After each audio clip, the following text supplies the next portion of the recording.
Hey, welcome back everyone. This is our second video log of our site. I'm Alex, the Savant Heisman. And I'm Paul, the good-looking one Goldberg. Welcome to 2FJews Movie Reviews.blogspot.com. This week, Alex, we watched the Ides of March, and why don't you tell us a little bit about the movie? The Ides of March has been adapted from a 2008 play from a man who worked the Howard Dean campaign. Obviously, Howard Dean never got very far, so when that broke up, he wrote a play. Of course.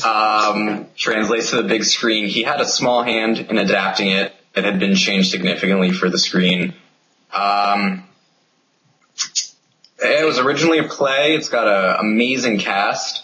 Philip Seymour Hoffman, Paul Giamatti, Marissa Tomei. That's just supporting. Who else? George Clooney. Yeah, George Clooney, Ryan Gosling are the leads. Okay. Which really strengthened the film up. Directed by George Clooney, right? Yeah, directed by George Clooney. He co-wrote, starred, and directed, so he really had a heavy hand in this. Okay. And I think it's his most mature film so far as a director. Really shown improvement, advancement in the craft. I think it's a great piece of filmmaking. All right. Okay, so briefly, let's go over the plot here. So what happens is, and Alex, correct me if I go wrong here, if I stray. So basically the movie centers actually around Ryan Gosling, who's he's a young, talented, political strategist working for Mark Morris, who's, is the character Mike that's Morris. George Clooney plays him. He's a governor. He's running for the Democratic nomination for the presidency. So through various happenings, Ryan Gosling's character is, he really believes in Morris. He really is hard on the campaign.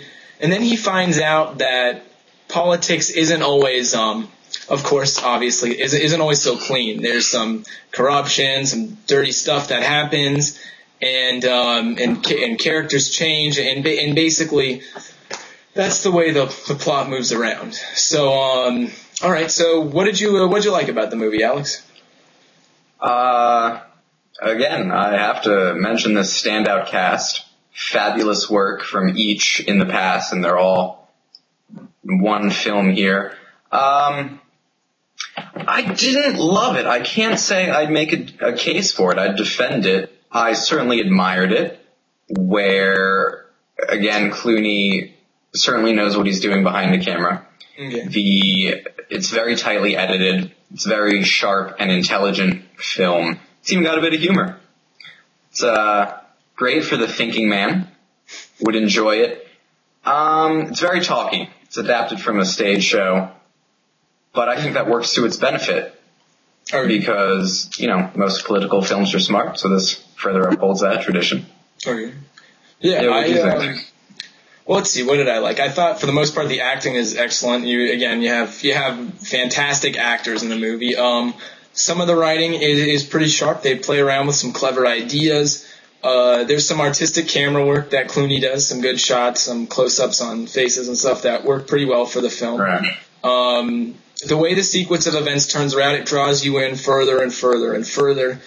So overall, it was all right. Those were the decent things about it. But what didn't you like, Alex? What do you think could be improved? Well, you and I were talking before we started recording all about what we were going to say. I got to say, Evan Rachel Wood played one of the interns in the film. She didn't have a large part. She had a majorly significant part, though not large. I just think she is not a good actress. She severely dragged down this film. If she had been recast with pretty much anyone else, it would have made it that much stronger. She just struck a false note every time she opened her mouth. I just couldn't get past it. There's quite a few false scenes she has with Ryan Gosling. I can't say the big one because that would give a lot away. I can't even talk about anything else I didn't like because I just think she was wooden one moment and over the top hysterical the next. That's the only thing you can find that you don't like about it. If you want me to pull out a second one after this major one. Throw one out there.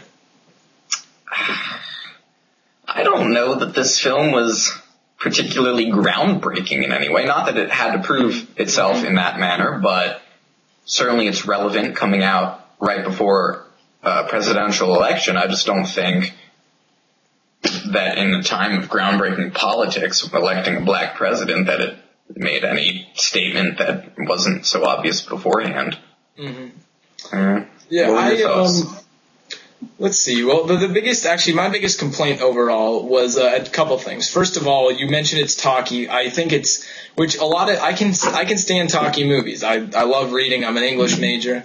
I can take dialogue, but I thought some of the dialogue was pretty cliche. They said the F word like a million times in the movie. And the F word is really good sometimes. Sometimes it's perfect for emphasis on certain things, but I felt like every time it was used, it was contrived. And a lot of the dialogue was like that, pretty formulaic, and so that kind of dragged the movie down in general. Another issue, you mentioned, Alex, is there really wasn't anything too especially groundbreaking about it. Look, I think we all know at this point that politics is corrupt, or we've at least seen enough movies or read enough books about how corrupt politics are. So I didn't think it was that amazing in that way. And then the other big thing is Ryan Gosling's character actually is never very settled for me. You and I were actually talking. I think in the beginning of the movie, they position him as this kind of innocent, idealistic, young, talented guy who really believes in Mark Morrison, the governor, really believes in the campaign. But through various things that happen in the story, which we won't give away, we want you to be able to see it, he basically turns, Ryan Gosling, and becomes kind of cruel, actually, by the end of the movie. And it doesn't make much sense to me. His acting, Ryan Gosling's a good enough actor to pull it off, and so you maybe don't notice it as much. Mm-hmm. But that actually is, his character is not very succinct in that way. So I thought that was an issue in the movie. But anyways, so who are some of the standout performers, and what do you think? Yeah, Alex is obsessed with Oscars for if you haven't read us or watched any of our stuff before. So what's the Oscars? Really? Why haven't you read us yet? Before we get into that, actually, I just want to throw a little aside. I think it's just ironic that you and I, being recently of voting age, America's future, have been fully aware that politics have been corrupt now for a long time, and that's what we have to look forward to when we tick mark that ballot. Go America. Oscar prospects, my favorite. Goodie. When this movie premiered overseas, and everyone first assessed its value simply as a movie, no one was really impressed. Again, for groundbreakingness, it's not a word, but this is about American politics, and it premiered in Venice. So I gave it the benefit of the doubt to wait to see how it's done on native soil. If box office was bigger, it didn't even win this weekend. It lost to Real Steel in terms of box office, the Rock and Sock'em movie. That looks like a real classic.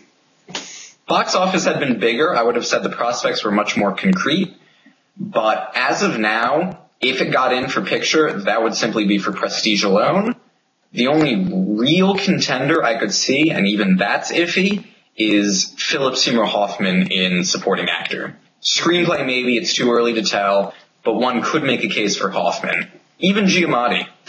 But nothing's concrete. I could see this movie tanking spectacularly as more films progressively roll out through December.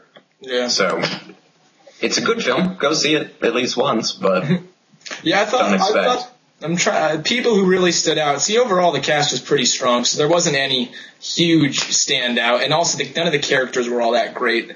But I thought like Ryan Gosling was good, Philip Seymour Hoffman was great, Paul Giamatti was great. I thought Marissa Tomei had a tiny role and was very underutilized actually.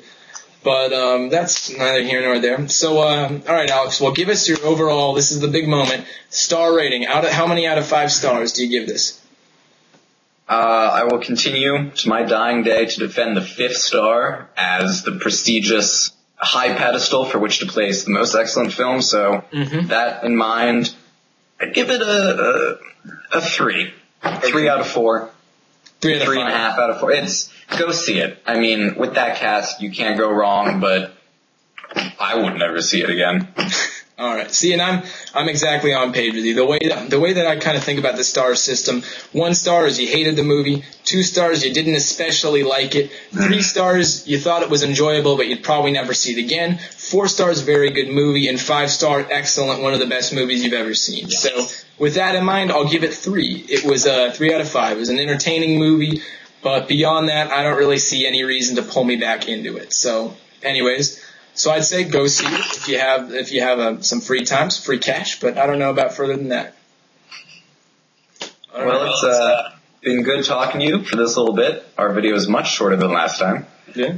Hope you watch it. So and, keep reading 2FJewsReviews.blogspot.com. So please keep. We're very funny. Please check in every now and then. We're great. Hilarious. And if you donate. We don't have any way. Just send us a personal check. We'll figure out what to do with it. Exactly. All right. Come check out our articles. That'll be coming up this week. And we'll see you next time with a new movie review. Thanks, guys. Signing off.